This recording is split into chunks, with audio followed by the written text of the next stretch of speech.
Maman a posé le grand gâteau sur l'îlot central de la cuisine comme si de rien n'était. Glaçage blanc, fleurs mauves, une couronne étincelante piquée dans un coin. 2 jours plus tôt, au téléphone. Elle m'avait dit, on annule l'anniversaire de ta fille. Ta nièce est malade. On ne peut pas faire la fête quand elle souffre. Emma avait juste un petit rhume. Maintenant, lors du déjeuner dominical, le gâteau présentait une trace de doigt là où le prénom de Clara avait été effacé. Quelqu'un avait remis du glaçage par-dessus et écrit au bon rétablissement Emma avec des boucles bleues. Hésitante. Clara se tenait encore sur la pointe des pieds pour voir.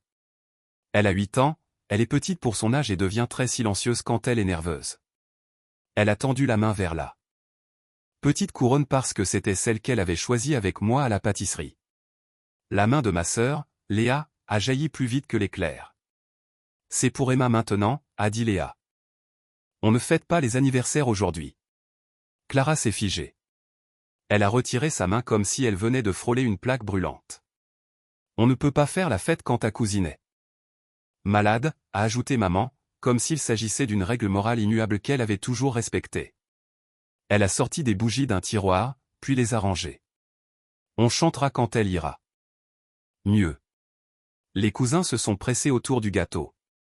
Léa a donné à mes autres neveux des boîtes identiques à apporter à Emma plus tard. Prenez ça pour lui remonter le moral, leur a-t-elle dit. Ils ont crié de joie. Quelqu'un a pris une photo.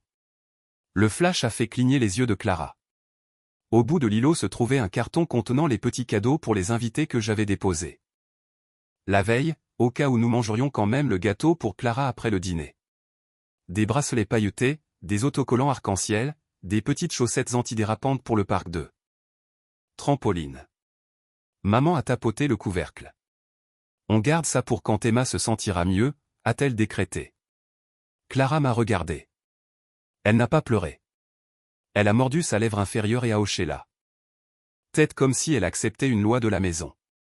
J'ai senti ma gorge se serrer. Mes mains tremblaient sous la table.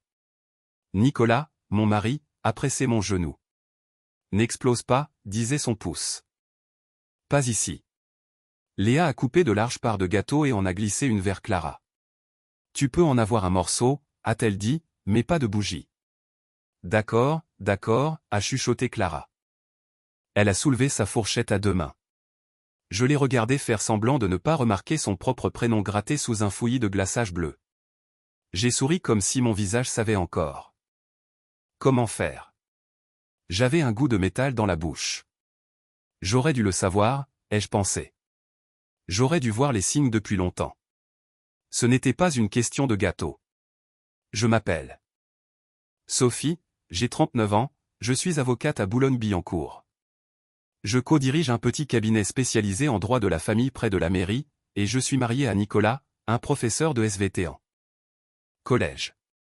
Nous avons un enfant, Clara, qui dessine des oiseaux sur chaque enveloppe de la maison. Nous vivons dans un pavillon de banlieue avec un portail qui grince et une chienne nommée Réglisse qui adore voler les chaussettes.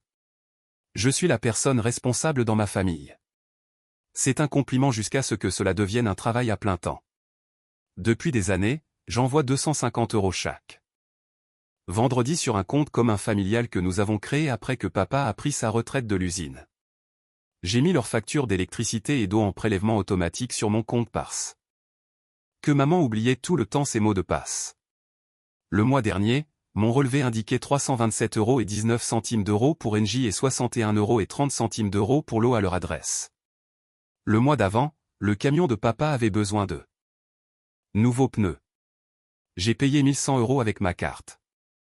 J'ai payé 7800 € pour une réparation de toiture après un orage de grêle, 1100 € pour un chauffe-eau et 2400 € quand le passage aux urgences de Léa s'est transformé en cauchemar d'assurance. J'ai acheté des iPads à mes nièces de la part de mamie et papy à Noël parce que maman voulait un cadeau qui en jette. J'ai fait un virement de 320 € à Léa pour les fournitures scolaires, puis j'ai vu un débit pour un abonnement de sport de luxe sur mon compte que je ne reconnaissais pas. Oups, a-t-elle dit, on te remboursera. Ils ne m'ont jamais remboursé.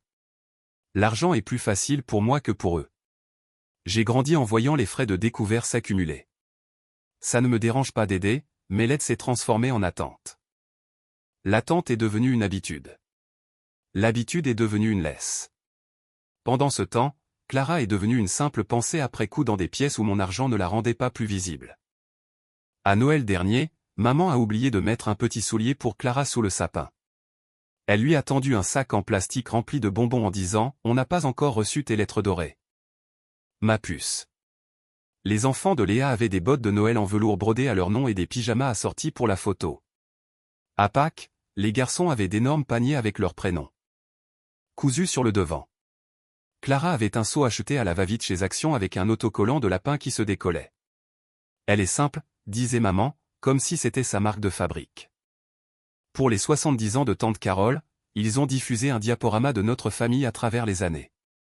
Léa a envoyé 25 photos. J'en avais envoyé 6 de Clara par mail. Aucune n'a été retenue. Après coup, maman a haussé les épaules. On n'avait pas de bonnes photos d'elle, a-t-elle dit. Clara était assise juste là, dans une nouvelle robe avec un nœud qu'elle avait choisi elle-même. Elle a baissé la tête quand tout le monde a applaudi pour les petits-enfants. L'été dernier, à la base de loisirs, j'ai payé les passes pour tous les cousins, 540 € pour 8 enfants. Pour que maman puisse poster des photos sur la création de souvenirs. Ils ont eu des t-shirts assortis pour la photo. Clara est allée aux toilettes et, à son retour, elle a découvert que la photo avait été prise et postée sans elle. On en prendra une autre plus tard, a dit Léa. Ils ne l'ont jamais fait. Au dîner qui a suivi, Léa s'est moquée de Clara parce qu'elle n'aimait pas les plats épicés. Elle est sensible, a-t-elle dit comme si c'était un défaut. Tout le monde a ri.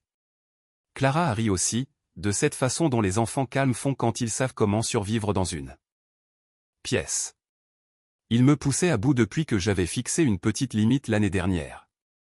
J'avais refusé d'ajouter Léa comme utilisatrice autorisée sur ma carte de crédit après l'histoire de l'abonnement de sport.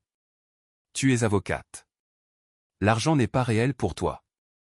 Mais il l'est. Je travaille parfois 12 heures par jour. J'économise. Je tiens un tableur. J'achète les fournitures pour les enfants de mes clients parce que leurs parents sont trop épuisés pour s'en souvenir. Je connais le prix de tout et le coût de chaque chose. Quand j'ai commencé à organiser le 8e anniversaire de Clara, j'ai pensé tout bas que, peut-être, nous pourrions bien faire les choses. Elle adore les trampolines. Le bruit et le chaos la font sursauter, alors j'ai réservé une heure calme et adaptée aux troubles sensoriels au début de la session. L'établissement proposait une privatisation complète le week-end. C'était incroyablement cher, mais nous pouvions nous le permettre. J'ai versé un acompte de 1 000 €. Le devis s'élevait à 13 800 € plus les taxes et les frais de service pour un créneau de 3 heures, incluant pizza, boissons, chaussettes et 2 membres du personnel supplémentaires. Avec le pourboire, nous approchions les 15 000 €. Cela semblait extravagant, mais c'était aussi une façon de lui offrir une journée où elle n'aurait pas à se faire toute petite. Maman a détesté l'idée. On le fera chez nous, a-t-elle dit. Un gâteau dans le jardin. Économise ton argent. On décorera. Ce sera plus familial. Je lui ai dit que nous y réfléchirions. J'ai quand même commandé un gâteau licorne avec le prénom de Clara écrit en violet, car je savais que on décorera se transformerait en assiette en carton et en Magnès soufflant les bougies. Pendant que tout le monde applaudirait. Puis, 2 jours avant la fête, maman a appelé. On annule l'anniversaire de ta fille, a-t-elle dit, comme si c'était sa réunion à elle. Ta nièce est malade. On ne peut pas fêter ça quand elle souffre. Emma avait le nez qui coulait et un peu de fièvre. J'entendais les dessins animés en fond sonore. Je comprends, ai-je dit, parce que Clara était à côté de moi en train de faire ses devoirs et que je ne voulais pas d'une scène qu'elle aurait à ramasser avec ses petites mains. J'ai raccroché. J'en ai parlé à Nicolas après le coucher. C'est bon. Ai-je menti? La famille d'abord. Et puis nous sommes allés à ce déjeuner du dimanche et j'ai regardé ma mère transformer le prénom de mon enfant en une bannière de bon rétablissement avec un couteau à tartiner. Ce n'était pas à propos d'un gâteau. Ce n'était pas à propos d'un rhume. C'était à propos de la place de mon enfant dans une famille que je payais pour maintenir debout. Après le dîner, après avoir ramené Clara à la maison et l'avoir mise au lit, et après qu'elle a chuchoté, c'est pas grave, maman. On chantera un autre jour, je me suis assise sur notre canapé en fixant le plafond. Réglisse a soupiré à mes pieds. Nicolas s'est appuyé contre la coudoir et a attendu. Tu n'as pas à être l'héroïne de leur film, a-t-il fini par dire. Je ne suis pas l'héroïne. Ai-je répondu. Je suis le distributeur de billets qui a toujours du liquide. Il s'est frotté le visage. Alors arrête. C'était trop simple. Mais c'était aussi comme une bouffée d'oxygène. J'ai pris mon ordinateur et j'ai ouvert le portail du parc de trampoline. L'acompte était là depuis des semaines, comme un défi. Ma souris a survolé le bouton à modifier. J'ai cliqué. Le système m'a permis de passer à une privatisation complète pour le samedi de 14h à 17h, avec une première heure calme. J'ai ajouté un employé supplémentaire pour gérer le flux, des pizzas en plus. Des plateaux de fruits et ces ridicules chaussettes néons pour tout le monde. Le total, avec les taxes et un pourboire de 20%, s'élevait à 15 032,50 €. Ce n'était pas pour frimer. C'était pour construire une clôture autour d'une journée et dire « Ceci est à toi ». J'ai entré mes coordonnées bancaires. L'écran de confirmation est apparu avec un joyeux « à samedi ». J'ai fixé la coche de validation jusqu'à ce que mes yeux se troublent. Je n'ai invité personne du côté de maman. Dans le groupe WhatsApp de la famille, j'ai écrit « Comme Emma est malade, nous ferons quelque chose de petit samedi, juste avec ses camarades de classe. J'espère qu'elle se sentira mieux bientôt. » Puis j'ai fermé la discussion. Nicolas a envoyé les détails mis à jour et le lien de décharge de responsabilité à la liste des parents d'élèves. Heure calme de 14h à 15h pour ceux qui en ont besoin. Pizza à 15h15. Merci de confirmer avant vendredi. Il a ajouté un smiley. Ma cousine Sarah, du côté de papa, a vu une photo que j'avais postée de Clara essayant sa couronne d'anniversaire plus tôt dans la semaine et m'a envoyé un message privé. C'est toujours bon pour samedi? Je peux amener mon ado pour aider à gérer les enfants si besoin. J'ai répondu, oui, s'il te plaît. Elle a dit, on sera là. Pas de chichi. Ensuite, j'ai fait la seule chose nette que je devais faire pour moi-même. J'ai sorti le classeur du placard de l'entrée avec l'onglet marqué Famille. À l'intérieur se trouvait le contrat pour la villa que j'avais réservée en mars pour toute la famille. Nous faisions cela chaque mois de juillet depuis que j'avais commencé à gagner de l'argent. J'avais versé un acompte de 6 000 € pour une maison de 4 chambres au bord d'un lac. Linge de maison et ménage inclus. Mon cœur s'est serré en le regardant. J'ai appelé le numéro sur le contrat. Une femme a répondu. Je dois annuler ma réservation pour la semaine du 10 juillet. Ai-je dit. Elle a consulté le dossier. Il y a des frais de 10% pour les annulations à moins de 90 jours, a-t-elle expliqué. Vous serez donc remboursé de 5 400 €. C'est parfait, ai-je dit. Merci de m'envoyer la confirmation par mail. J'ai raccroché et j'ai regardé le mail arriver dans ma boîte de réception. Je l'ai transféré sur le groupe familial avec une seule ligne. Nous ne ferons pas la semaine au lac cette année. Le remboursement sera crédité sur ma carte. Merci de vous organiser de votre côté. J'ai ouvert Google Calendar et j'ai supprimé l'événement. J'ai retiré le document partagé du dossier familial. J'ai pris une inspiration que je n'avais pas prise depuis des années. Pas de sermon, pas de liste de griefs, juste un levier actionné. Samedi est arrivé. Nous sommes arrivés tôt au parc de trampoline. Le gérant m'a tendu un talkie-walkie. Vous êtes Sophie, c'est ça? Tout est prêt pour vous. La musique était basse pour la première heure. Les lumières étaient tamisées. Clara est entrée en tenant sa couronne et s'est arrêtée net. C'est tout pour moi, a-t-elle demandé. Pour 3 heures entières, ai-je dit. Elle m'a regardé comme si elle me croyait enfin. Ses camarades de classe sont arrivés en courant, leurs chaussettes tirées sur leurs leggings, les cheveux au vent. Nicolas vérifiait les décharges. La porte parce que c'est son genre. Le fils de Sarah, Thomas, est devenu instantanément le héros de tous les enfants de 8 ans et les a alignés pour des parcours d'obstacles. Réglisse n'a pas pu venir, mais un employé avait une planche d'autocollant de bulldog et lui en a donné 3 pour plus tard. La pizza était grasse et parfaite. Nous avons chanté joyeux anniversaire à 15h10. Clara a fermé les yeux et a fait un vœu. Elle ne m'a pas dit ce que c'était. Elle n'en avait pas besoin. Nicolas a posté 2 photos après coup, Clara en plein saut, ses cheveux s'échappant de sa barrette, riant aux éclats, et le gâteau avec son prénom correctement orthographié cette fois, en violet et avec fierté. Il a tagué le lieu parce qu'il n'est pas du genre à se cacher. Mon téléphone a commencé à vibrer à mi-chemin du nettoyage. Je l'ai posé face contre table et l'ai glissé sous une pile de serviettes. Nous avons chargé les cadeaux dans le coffre. La voiture sentait le sucre et le caoutchouc. Clara s'est endormie en tenant un lama en peluche offert par une amie. J'ai conduit jusqu'à la maison avec les mains bien à 10h10, comme si je transportais du cristal. Quand Clara a été endormie et que le salon est devenu un labyrinthe de papier cadeau, j'ai repris mon téléphone.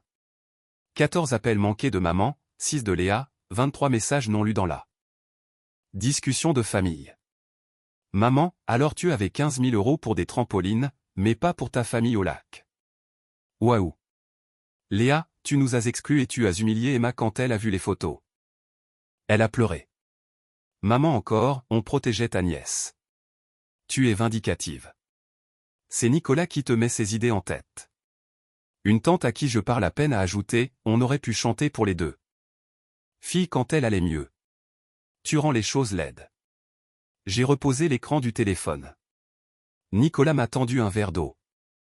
Ne réponds pas ce soir, a-t-il dit. Le matin, on a frappé à la porte. J'ai vérifié la caméra.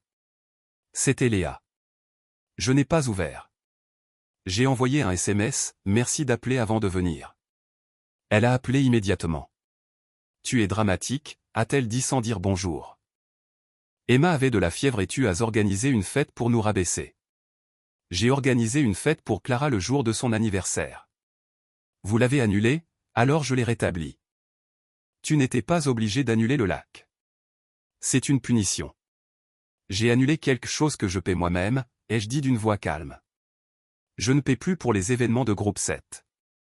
Année. Tu es méchante.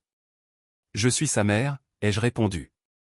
Et je ne financerai plus une famille dont mon enfant ne fait pas partie. Elle est restée silencieuse une seconde.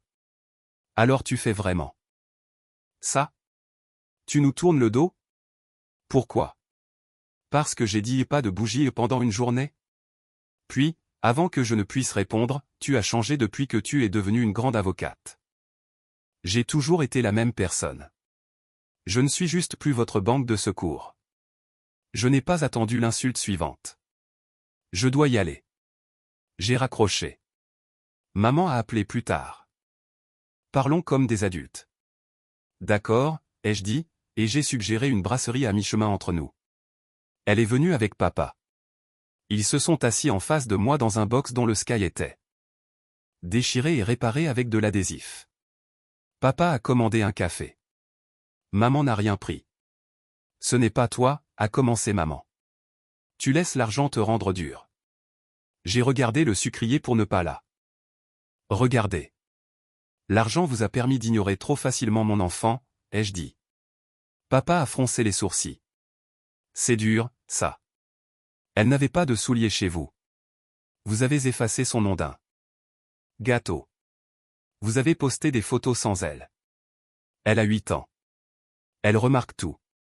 Le visage de maman s'est crispé. On aurait fêté son anniversaire quand Emma irait mieux. Tu sais à quel point ces filles sont proches. Elles ne sont pas proches, ai-je dit doucement. Elles sont polies l'une envers l'autre.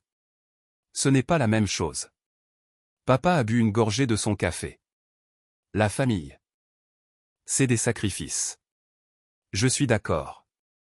C'est pour ça que j'ai payé pour les toits, les pneus et les vacances. Je ne le ferai plus cette année. C'est le sacrifice que je fais pour mon enfant. Je renonce à être la personne sur laquelle vous pouvez vous appuyer quand bon vous semble. Je ne peux plus demander à Clara d'être flexible quand c'est elle qu'on efface.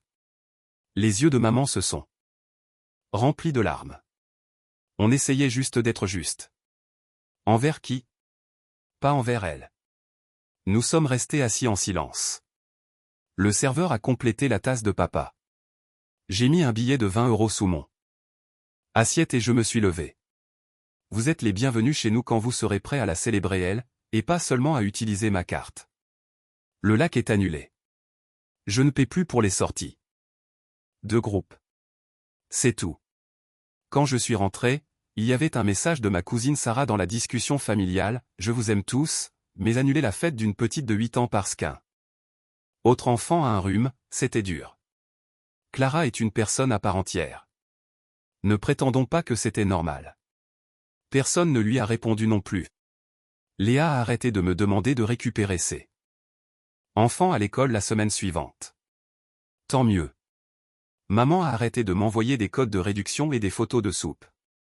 Tant mieux. Tante Carole a envoyé à Clara une carte d'anniversaire en retard avec un billet de 20 € et une gommette dorée. Fière de toi, avait-elle écrit d'une écriture tremblante. Dis à Clara que tante Carole a bien aimé le lama. À l'école, une maman d'élève m'a prise à part. C'était la plus belle fête qu'on ait jamais faite, a-t-elle dit. Mon fils déteste le bruit d'habitude, mais il est resté tout le temps. J'ai pleuré dans ma voiture après coup. Là où personne ne pouvait me voir sauf Réglisse, qui était ravie des mouchoirs en papier qu'elle avait trouvés sur le siège arrière. Juillet est arrivé et reparti sans le lac. Mon calendrier affichait une semaine vide là où se trouvait la villa. Léa a posté une photo de ses enfants dans la piscine d'un motel sous une enseigne clignotante. La légende disait, on fait avec ce qu'on a. Il n'y a pas eu de like de ma part. Le samedi où nous aurions dû préparer les glacières, nous avons fait notre propre version. Nicolas a fait griller des burgers dans le jardin. Le petit trampoline que nous avons acheté pour Clara trônait sous le chêne. Elle sautait et comptait ses bons à voix haute. 31, 32, 33, disait-elle. Réglisse courait en cercle et essayait de voler une chaussette. J'ai installé 2 chaises supplémentaires sur la terrasse par habitude. Elles sont restées vides. Sarah est passée avec son fils et une boîte de cupcakes. Elle a apporté des couronnes en papier et a écrit Clara sur chacune d'elles. On a mangé dans des assiettes dépareillées parce que les nôtres étaient encore dans le lave-vaisselle. Nicolas a allumé les guirlandes. Lumineuses même s'il ne faisait pas encore noir. À l'intérieur, Clara m'a montré un dessin qu'elle venait de faire. 4 personnages en bâton, moi, Nicolas, Clara et Réglisse avec une langue géante, et 2 autres nommés Thomas et Sarah. Au-dessus d'eux, une banderole, tout le monde est invité. Elle avait dessiné un gâteau avec son nom bien écrit. Elle me l'a tendu comme s'il était fragile. Je l'ai mis dans un cadre blanc tout simple acheté chez Ikea, celui pour les diplômes et les dessins d'enfants. Je l'ai accroché au mur, près du thermostat, là où personne ne peut le rater. En entrant, personne n'effacerait son nom ici. Maman m'a envoyé une photo d'un coucher de soleil ce soir-là. Joli ciel, a-t-elle écrit. J'ai répondu, très. Un instant plus tard. Un autre signal sonore. Tu nous manques. J'ai tapé et effacé 3 réponses différentes. J'ai finalement écrit, on est là quand vous serez prêt à fêter Clara. Ce n'était pas de la vengeance. C'était du respect pour mon enfant, pour moi-même. J'avais un levier et je l'ai actionné. Le monde ne s'est pas écroulé. La maison n'est pas tombée. Le calme qui s'est installé dans notre pavillon jaune ne m'a pas demandé de payer pour exister. Je me suis assise sur les marches et j'ai regardé Clara sauter et compter. Et j'ai réalisé que c'est ce que l'on ressent quand la personne que l'on doit protéger est enfin la personne que l'on protège vraiment. Nicolas a glissé sa main dans la mienne. Les étoiles sont apparues une à une, comme si quelqu'un ouvrait un tiroir rempli de boutons d'argent. 39, 40, 41, a crié Clara. Nous avons applaudi. Nous avons continué d'applaudir pour notre propre fille. Et personne n'a trouvé cela cruel.